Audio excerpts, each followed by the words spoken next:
नमस्कार दोस्तों, माँ भगवती की कृपा हम सब पर बनी रहे। दुर्गा सप्तशती हिंदू धर्म का सर्वमान्य ग्रंथ है। इसमें भगवती की कृपा के सुंदर इतिहास के साथ ही बड़े बड़े गूढ़ साधन रहस्य भरे हैं। कर्म, भक्ति और ज्ञान की त्रिविध मंदाकिनी बहाने वाला यह ग्रंथ भक्तों के लिए मनवांछित फल देने वाले वृक्ष के समान है। सकाम भक्त इसके सेवन से दुर्लभ वस्तु भी सहज ही प्राप्त कर लेते हैं और निष्काम भक्त परम दुर्लभ मोक्ष को पाकर कृतार्थ होते हैं। दुर्गा सप्तशती मार्कंडेय पुराण का एक अहम भाग है। इसमें 700 श्लोक हैं, जिसके कारण इसका नाम दुर्गा सप्तशती रखा गया। पौराणिक मान्यताओं के अनुसार ब्रह्मा जी और ऋषि मार्कंडेय के बीच माँ दुर्गा पर हुई देवी की महिमा का अंश है। मार्कंडेय पुराण में देवी महात्म्य के 700 श्लोकों को निकालकर दुर्गा सप्तशती की रचना की गई। भुवनेश्वरी संहिता में कहा गया है कि जिस प्रकार से वेद अनादि हैं, उसी प्रकार सप्तशती भी अनादि है। जिस प्रकार योग का सर्वोत्तम ग्रंथ गीता है, उसी प्रकार दुर्गा सप्तशती शक्ति उपासना का श्रेष्ठ ग्रंथ माना जाता है।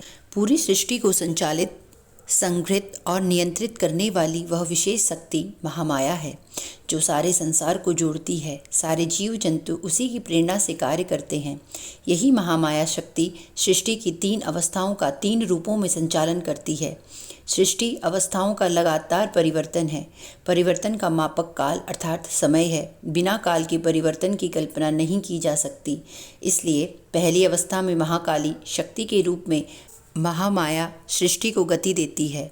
परिवर्तन की निरंतरता में काल के किसी विशेष बिंदु पर सृष्टि का एक स्वरूप और केवल एक वही स्वरूप बनता है। उसका संधारण और संपोषण वही महालक्ष्मी के रूप में करती हैं। सृष्टि की तीसरी अवस्था विकास की अग्रिम अवस्था है, जब चेतना का बहुआयामी विकास होता है। इस अवस्था का संचालन और नियंत्रण महासरस्वती के रूप में वह करती हैं। सृष्टि की इन्हीं 3 अवस्थाओं को दुर्गा सप्तशती में प्रस्तुत किया है। पहली अवस्था में सृष्टि रचना के कर्ता ब्रह्मा को मधु और कैटभ नाम के 2 राक्षस मारना चाहते हैं।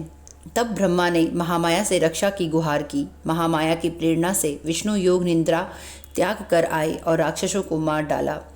दूसरी अवस्था सभ्यता की प्रारंभिक अवस्था गंगा सिंधु के मैदान की तत्कालीन जंगली अवस्था का प्रतीकात्मक वर्णन है। जानवरों से शारीरिक बल में अपेक्षाकृत कमजोर समूह आर्य शक्ति को बिना विकसित हथियार के केवल बुद्धि विवेक के बल पर जंगली भैंसे अर्थात महिषासुर आदि भयानक जंगली जानवरों के बीच से अपनी सभ्यता की गाड़ी आगे निकालने की चुनौती थी, जिसमें वह सफल हुई। तीसरी अवस्था सभ्यता की विकसित अवस्था है, जहां आर्य शक्ति की शुंभ और निशुंभ के रूप में 2 अतिवादी शक्तियों और प्रतिक्रियावादी शक्तियों का सामना सदा करना पड़ता है। दुर्गा सप्तशती के 700 श्लोकों को 3 भागों प्रथम चरित्र महाकाली, मध्यम चरित्र महालक्ष्मी तथा उत्तम चरित्र महासरस्वती में विभाजित किया गया है। प्रत्येक चरित्र में 7 देवियों का स्त्रोत में उल्लेख मिलता है। प्रथम चरित्र में काली, तारा, छिन्नमस्ता, सुमुखी, भुवनेश्वरी, बाला व कुब्जा। द्वितीय चरित्र में लक्ष्मी, ललिता, काली, दुर्गा, गायत्री, अरुंधति, सरस्वती